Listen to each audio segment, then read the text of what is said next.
Hey pen people, Brian here.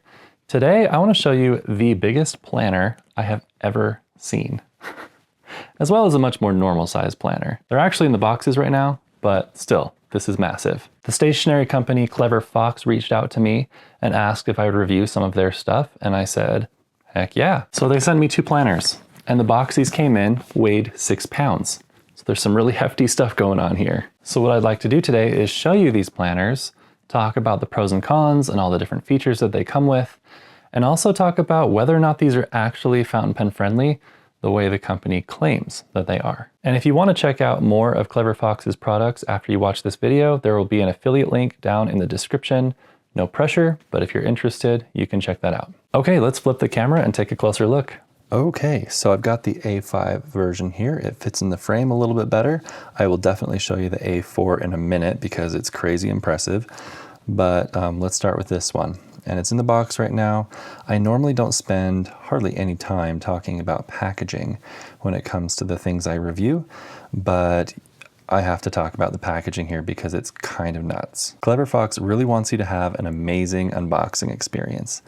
And that might matter more to some people than to others. I think it's really fun, though I can't help but feel like it's a little bit wasteful to have your planner come in this giant bulky box that you're only going to use once. But one way or the other, it's pretty cool. And actually the box is nice enough that I think I can upcycle it and use it for something else. And I actually already have. I've used it as a nice little backdrop for product photos for my Etsy and things like that. So anyway, so you might be able to find a use for it. So it's got this flashy logo right here, the Clever Fox logo, kind of cool. It has a magnetic opening and closing mechanism there.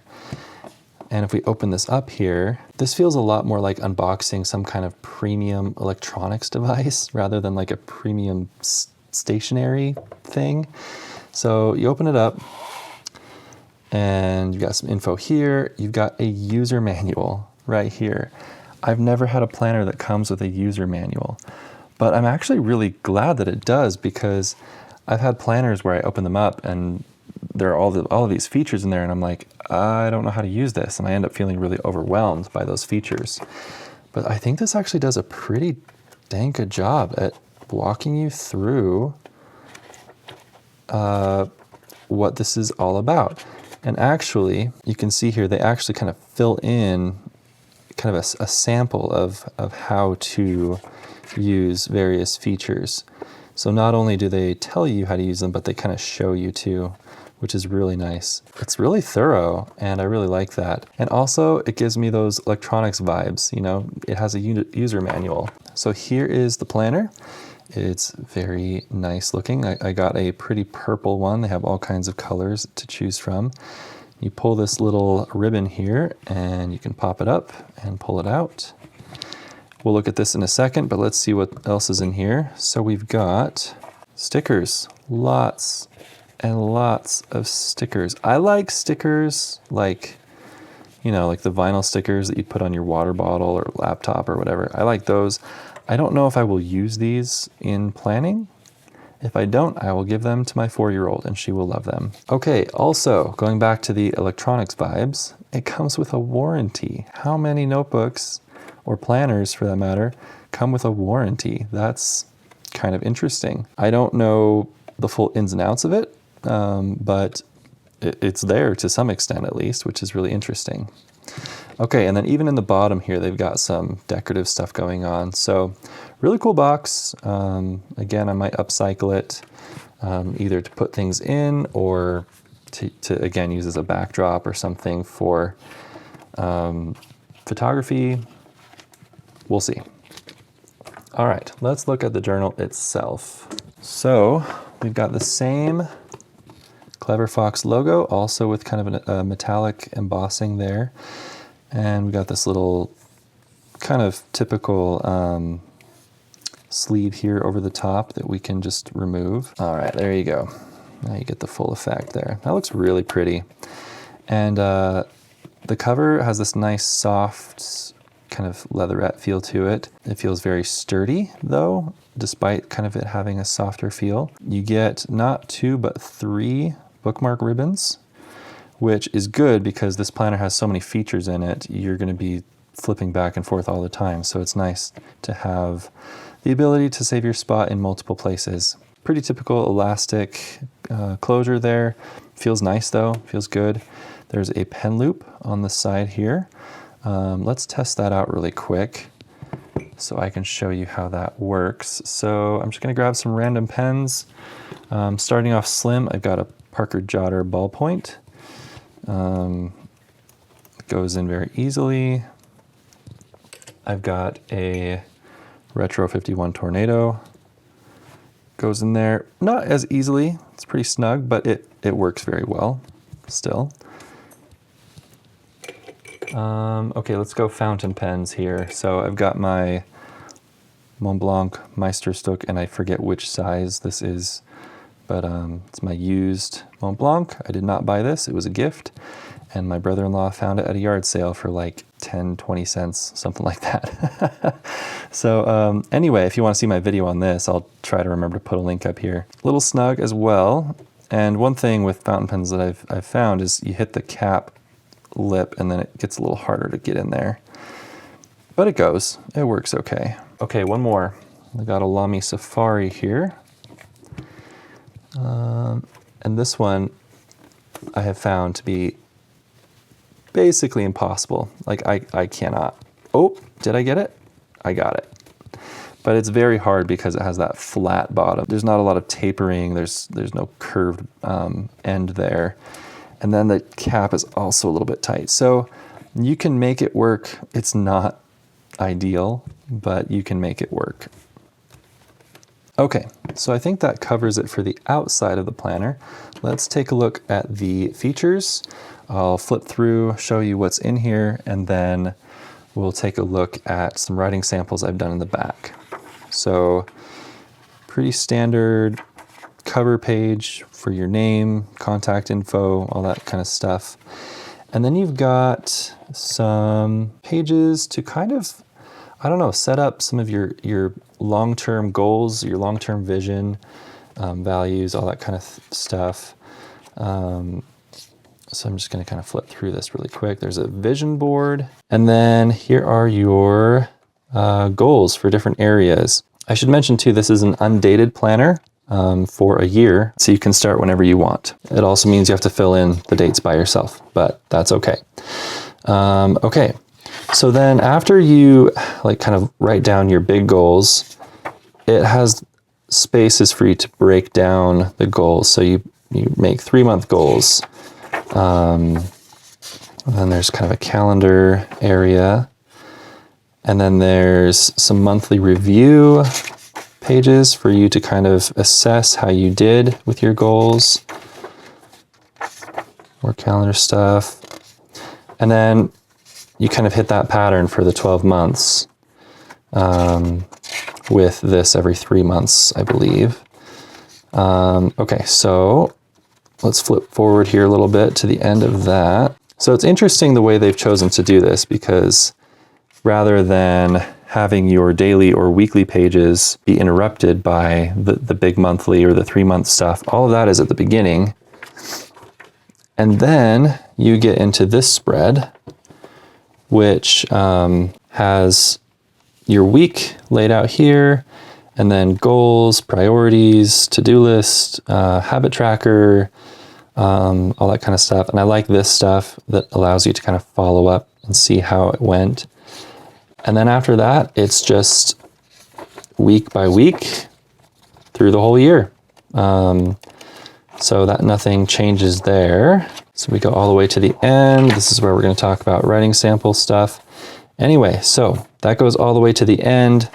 Before I show you my writing tests, I just want to show you that this comes with a ton of extra dot grid paper in the back. It's like a whole notebook's worth, like a slim notebook of dot grid paper. I haven't actually counted the pages to see how many, but it's a lot, which is great because I find myself writing in the back of my planner in the extra pages quite a bit, but I feel like I have to be careful with how I use them because there's only so many. But I feel like with this, I don't have to be so careful. It's really nice. And then in the back here, we have a pretty typical expandable pocket, which is always nice to have. Okay, so let's look at some writing. I don't remember the paper weight of this paper, but I think it's at least 100 GSM. I could be wrong, but I think it's 100, 120, something like that. It does not feel dainty. It also doesn't feel super thick. It's not like cardstocky or anything. But it's nice and thick. So I did a number of different things here, as you can see. This first one I did with Monteverde Purple Rain ink, and that is, in my experience, notorious for bleeding. It's one of their, lubricated inks that really flows and it's juicy. It's a pretty ink, but it can be a little bit picky about the paper that you're using. And flipping back over here, you can see that there's just a couple of little spots where it bled. You can barely tell. So this paper handles ink very well as far as bleed through is concerned. Whoa, just smeared that. I think that's because it's like 80 degrees up here in this bonus room that I'm filming in, and my hands are a little bit sticky. I'm not going to fault the paper for that. I don't want to turn on the AC because then it will be loud and you'll have to listen to my AC running. Anyway, so Pilot Iroshizuku Syoro. It's kind of a wet ink, but in my opinion, it's very well behaved. All of the Iroshizuku inks that I've tried are very well behaved. And that ink doesn't have any bleed through whatsoever. Okay, and thank you. And then here really quick, what I did here is I used a calligraphy nib, a 2mm stub calligraphy nib, to write as big as I could, basically. And this is Mont Blanc Mystery Black. It's also a very well-behaved ink, but it's big and it was in a juicy pen. So you might be able to see just a teeny bit of bleeding, like almost nothing. So I think this paper can handle pretty much anything you could throw at it. And I haven't noticed any feathering or any other weird issues like that. So as far as the paper quality goes, I'm pretty impressed. It's nice stuff. So yeah, let's take a look really quick at the A4 version. So I should say this is the A5 Premium Weekly Planner, and the A4 is the Weekly Pro Planner. Oh my gosh, this thing is big. So I might have to go wide angle here. Yeah, you can see some of my messy desk. All right, so let's pull this thing out. Oh boy. Okay, user manual, pull the ribbon, and out it comes. This is just a monster. It is heavy, it is thick. Let's see. It's slightly thicker than the A5, not by much, but it's just a monster. You probably need a backpack to carry this thing around. So that is one of the cons of this, just it being so big. It's probably more something to keep in the office, keep on your desk, that sort of thing. But who knows? I'm excited to use this big one. I think it's gonna be fun. So I might move around with it a little bit, we'll see. But there you can see them together. All right, so just very quickly, I'll run through what this one looks like. It's very similar to the small one, but there are some differences. All right, and I'm not sure the best way to do this. I'll do my best though. Okay, so similar stuff there. This front material though, it gets a little bit different. This has a number of questions, the small one does, but this one has more. Some of them overlap, some of them are the same, but this has more from what I can tell. It also has a vision board. And that looks pretty much the same to me, but maybe it's just, yeah, it's just bigger, I think. Nope, there are some extra features there, aren't there?